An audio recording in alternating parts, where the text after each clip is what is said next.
आतिफ, ये बहुत बुरा हुआ। 24 बंदों में सिर्फ एक आदमी जिंदा हाथ लगा। सिद्दीकी साहब खौफ की परे लहजे में बोला, सर आई एम सॉरी, मगर हालात ही कुछ ऐसे हो गए थे। अगर हम उन्हें जिंदा गिरफ्तार करने के चक्रों में पड़ जाते तो शायद आधे से ज़्यादा बंदे फरार होने में कामयाब हो जाते।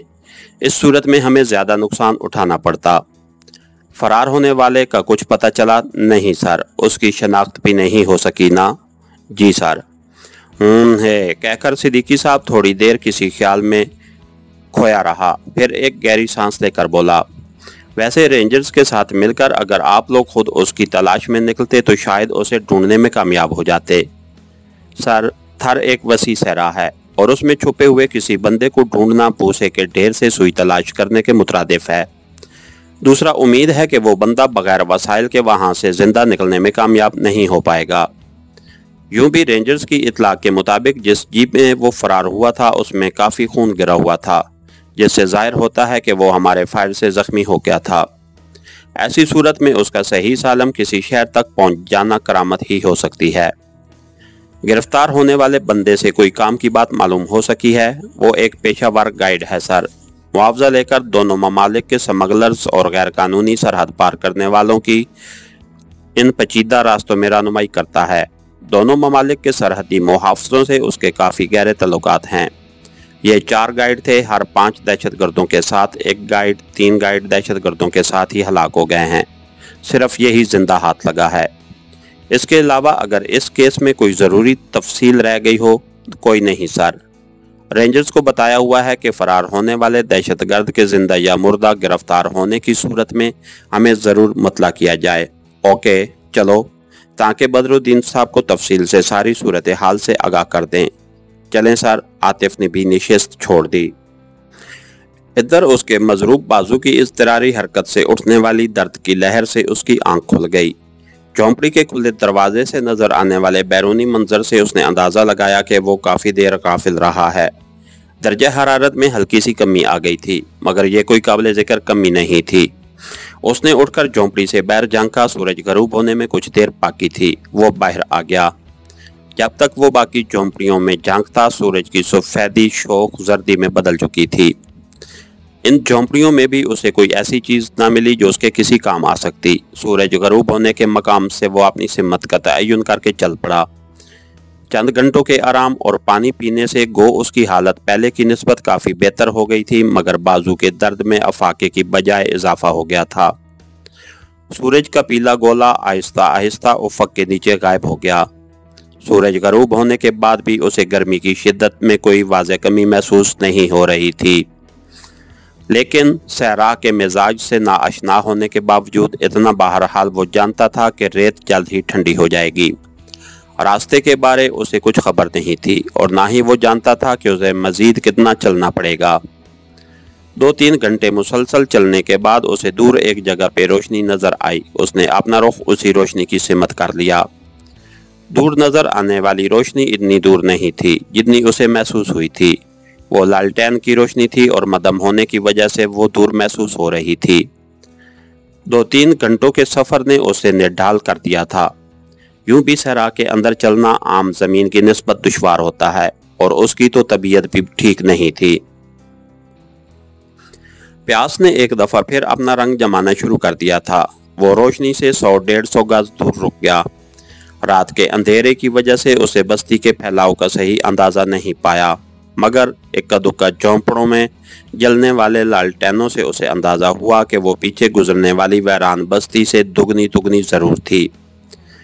बस्ती के परले किनारे से उसे कुत्तों के भौंकने की आवाज़ एक तसलसल के साथ सुनाई दे रही थी। जाने वो क्यों इतनी शिद्दत से भौंक रहे थे। कुत्तों का ये भौंकना उसके लिए खतरे का सिग्नल था। वो नहीं चाहता था कि बस्ती में उसकी आमद के बारे किसी को मालूम हो। उसके साथ वो इस बस्ती को बाईपास भी नहीं कर सकता था। पानी और खुराक का हसूल उसकी अशद ज़रूरत थी और अगली बस्ती न जाने कब आती। घड़ी देखने पे उसे रात के 10 बजते नजर आए। गर्मियों में रात के 10 बहुत जल्द बजते हैं और इतने बजे लोगों की चहल पहल आम होती है, मगर ये शहरों या बड़े कस्बों का मिजाज है। वो बस्ती तो ऐसी थी जिसमें लोग सरे शाम ही सो जाते होंगे। अचानक उसके जहन में ख्याल आया कि कुत्तों के इतनी शदीद भौंकने पे भी बस्ती के लोगों में किसी रद्द अमल का नजर न आना इस बात की इलामत है कि ये मामूल की बात है। पहले उसका इरादा हुआ कि 2-2:30 बजे इस बस्ती में दाखिल हो, मगर फिर अपना इरादा बदलते हुए उसने अपने कदम बस्ती की अंदरूनी जानिब बढ़ा दिए। ऐसी बस्ती में अव्वल शब दाखिल होना आखिर शब में दाखिल होने से बेहतर था। यूं भी इस वक्त चांद पूरी तरह नहीं उभरा था। बस्ती के चंद घरों के अंदर ही रोशनी नजर आ रही थी। ज्यादातर घर अंधेरे में डूबे हुए थे। कच्ची मिट्टी के बने हुए घरों की 4 दीवारियां इतनी बुलंद नहीं होती। बस्ती के पहले घर की लालटेन की रोशनी उसे सबसे पहले नजर आई थी। सैन में चारपाइयों पर उसे 3 आदमी लेटे नजर आए। लालटेन कच्ची कोठरी की दीवार के साथ लटकी हुई थी। इस्माइल इस घर को नजरअंदाज करता हुआ आगे गुजर गया। 18-19 का चांद मशरकी जानिब से अपना सर उठा रहा था। उसकी 2 दिया रोशनी में अंधेरे में डूबे मकानात के हेवले नजर आने लगे। मकानात किसी तरतीब में बने हुए नहीं थे। जिसको जो जगह मुनासिब लगी थी उसने वहीं घर बना लिया था। मकानात के बिखरे होने की वजह से गलियों की कोई शक्ल नहीं बन पाई थी। बस्ती की मगरबी सिमत उसे दरख्तों के झुंड दिखाई दिए। वो दाएं बाएं मकानात को गौर से देखता हुआ आगे बढ़ता गया। इसी दौरान उसकी नज़र एक काफ़ी बड़े मकान पर पड़ी।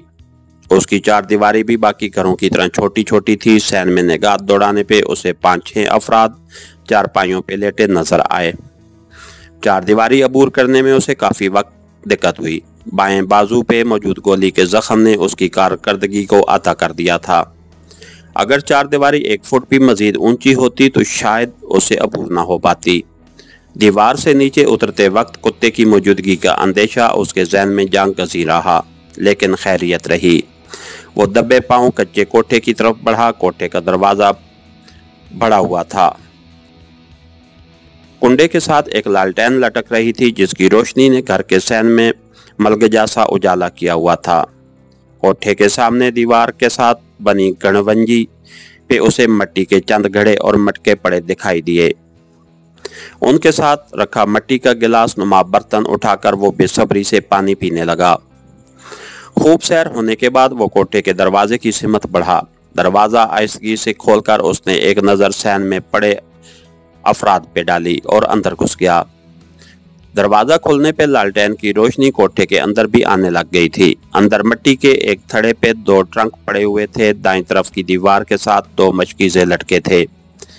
उन्हीं के साथ मुतसिल 2 कुल्हाड़ियाँ भी क्रास की शक्ल में टंगी हुई थीं। सामने की दीवार के साथ शरकन गरबन 2 चारपाइयाँ बिछी हुई थीं जिन पे पुराने कपड़ों का ढेर पड़ा था। ट्रंकों के ऊपर रखी चंगेर में उसे 2 मोटी मोटी रोटियां मिली।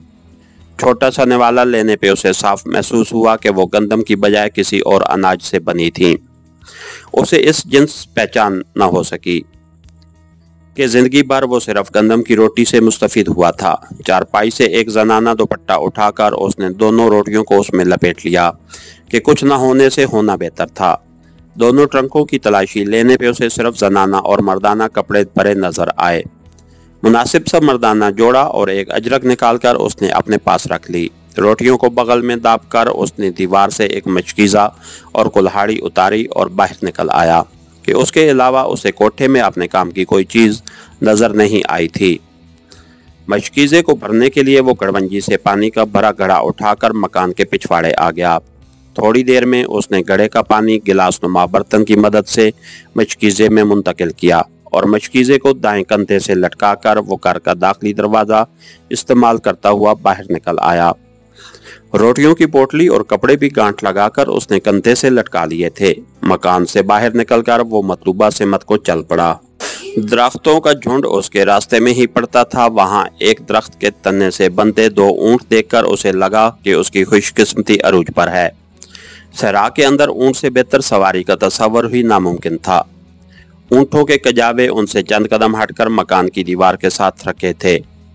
उनके करीब जाकर उसने उन्हें हिलाकर चेक किया, लेकिन वो काफ़ी वजनी थे और एक हाथ की मदद से कजावा उठाकर ऊंट पर रखना उसके लिए मुमकिन नहीं था। उन्हें छेड़े बगैर वो जैसे ही ऊंटों के करीब पहुंचा वो खड़े हो गए। निस्बतन फरबा ऊंट की रस्सी खोलकर वो आगे बढ़ गया। दूसरा ऊंट हल्की सी आवाज़ में बुलबुलाया। इस्माइल को ये आवाज़ किसी धमाके से कम नहीं लगी। मगर उसने रुकने की कोशिश नहीं की और तेज कदमों से चलता हुआ बस्ती से बाहर आ गया। कुतुबी सितारे से अपनी सिमत का तयन करके वो पैदल ही रवाना हो गया। उसे पता था कि ऊंट का मालिक लाजमी ऊंट ले जाने वाले का पीछा करने की कोशिश करेगा, इसलिए वो सुबह होने से पहले बस्ती से मुनासिब फासला पैदा कर लेना चाहता था। बस्ती से थोड़ी दूर आकर उसने जख्म पे बंदी अपनी कमीज खोली और अजरक से एक चौड़ी पट्टी फाड़कर जख्म पे कस के बांध ली। जीन्स की पैंट और खून आलूद कमीज उसने वहीं रेत के अंदर दफन कर दी। नया लिबास पहनकर वो ऊंट को अशकार कर बिठाने की कोशिश करने लगा। ऊंट की सवारी उसने जिंदगी में सिर्फ 2 दफा की थी, वो भी साहिल समुंदर पे, जहां ऊंट पे कुजावा कसा हुआ था। अब उसके बरक्स उसने एक लंबा सफर ऊंट की नंगी पीठ पे बैठ के करना था। वो ये एक मुश्किल काम था, मगर पैदल चलने से बदरजहा बेहतर था। थोड़ी सी कोशिश से ऊंट बलबलाते हुए नीचे बैठ गया।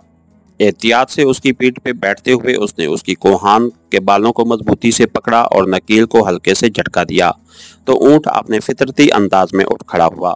एक लम्हे के लिए तो इस्माइल को लगा कि वो गिर जाएगा, मगर खैरियत रही। ऊंट खड़ा होकर चल पड़ा। पानी की मशक अपने कंधे से उतारकर उसने अपनी टांगों और ऊंट की कोहान के दरमियान रख दी थी। ऊंट की नॉर्मल रफ्तार भी इस्माइल की रफ्तार से कई गुना तेज थी।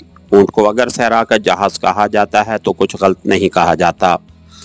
ऊंट के मालिक के मुतल्लिक इस्माइल के ज़हन में हमदर्दी का एहसास जांगज़ी रहा कि उस गरीब का इतना कीमती जानवर वो चुरा कर ले जा रहा है, और फिर सहरा में तो उसकी कीमत और ज़्यादा थी। मौसम काफ़ी खुशगवार हो गया था। सहरा की रातें यूं भी काफ़ी ठंडी होती हैं। चांद की हल्की हल्की रोशनी ने माहौल को रोशन किया हुआ था। ऊंचे नीचे टीलों और हमवार जगहों पे उसका सफ़र जारी रहा। रास्ते में आने वाली एक और बस्ती को उसने बाईपास किया और चलता रहा। 3-4 घंटे मुसलसल चलने के बाद उसे भूख महसूस हुई। कुछ खाए हुए उसे 30 घंटे होने को थे, लेकिन प्यास की वजह से उसे भूख महसूस नहीं हुई थी।